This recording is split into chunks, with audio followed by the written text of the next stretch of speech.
واش العلماء كاين اللي عنده مشكل في المواضيع والهضره كتسالى ليه وما كيلقى ما يقول البنت، وكيبقى غير ساكت وحتى هي كتبقى ساكته، وكل فين كيدور وجهه كيشوف شي بلاصه اخرى. بحال الا زعما راني كنفكر، غادي نقول لك يا هضر معاها يا ما توقفش معاها في مره باش ما تحطش راسك في مواقف خايبه. بتحط نفسك في مواقف بايخة.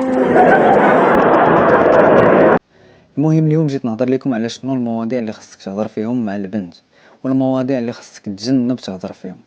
اوكي، نبداو بالمواضيع الايجابيه اللي خصك تهضر فيهم.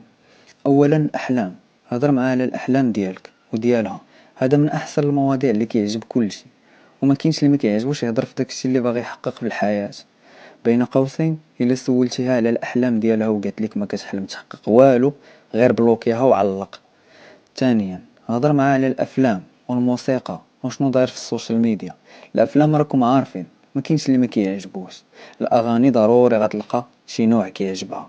داكشي اللي كيدور في السوشيال ميديا كلشي كيعرفو وتقدر تخلق منه موضوع، غير هو البلان اللي دير في بالك راه فاش تقول لك نوع الاغاني اللي كيعجبها ما تحبسش هنا، سولها شنو الاغاني اللي تنصحيني نسمعهم وشنو كيعنيو ليك، هكا غادي تخليها تانفيستي في الهضره وتخلقوا كونفرساسيون زوينه.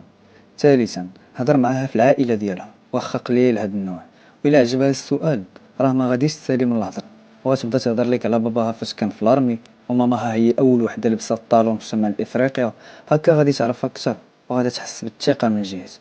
رابعا هضروا على لي زيكسبيريونس اللي دوزتوهم، بحال شي سفر دوزتيه ولا دوزاتو ودرت فيه شي حوايج زوينين وسبيسيال، وحتى نتا عاود ليها. وإلا عمرك سافرتي وحياتك عذاب يجوز طلق السلوكيه حتى يفرجها منى. خامسا هضروا على الحياة، هضر معاها في هذا الموضوع وسولها شنو الحياة بالنسبة ليها، وغير خليها تطلق عليك السماوي ديالها، هكا غادي تعرف عقليتها وراسها شنو فيه. سادسا الاسرار، الا قلتي ليها شي اسرار حتى هي غادي تعاود ليك وغتعزاز عندها، مي اتونسيون ما تسرسبش ليها كلشي. سابعا هذا الموضوع ديالك انت، ماشي انا اللي غادي نقولو ليك، حيت انت اللي عارف شنو كيعجبها وباش كتهتم. حيت كاينه اللي كيعجبها الترافل، كاينه اللي كتبغي الموسيقى، كاينه اللي كتهتم بالاناقه والموضه، كاينه اللي كتبغي السبور، وكاينه اللي عقلها خاوي ما كيعجبها والو، وهذه غير ما تحاولش تهضر معاها وهرب هرب هرب هرب هرب. اخر حاجه هي الضحك، راه ما يمكنش تبني كونيكسيون اللي قويه الا ما كنتيش كضحك ولا كضحكها. راه البنات كيعجبهم اللي يضحكهم. مثلا فاش تكون كتهضر معاها في هاد المواضيع كاملين اللي ذكرت، حاول مره تلف شي جمله كضحك باش توطر في الجو وتخلي امبيونس في الكونفرساسيون. دابا ندوزو للمواضيع السلبيه، وهاد المواضيع خاصك تتفاداهم مع كلشي ماشي غير البنات. اولا الخدمه والقرايه، الا تجبد هاد الموضوع حاول تبدلوه، حيت ديجا كيكون في الخدمه والقرايه غير ستريس.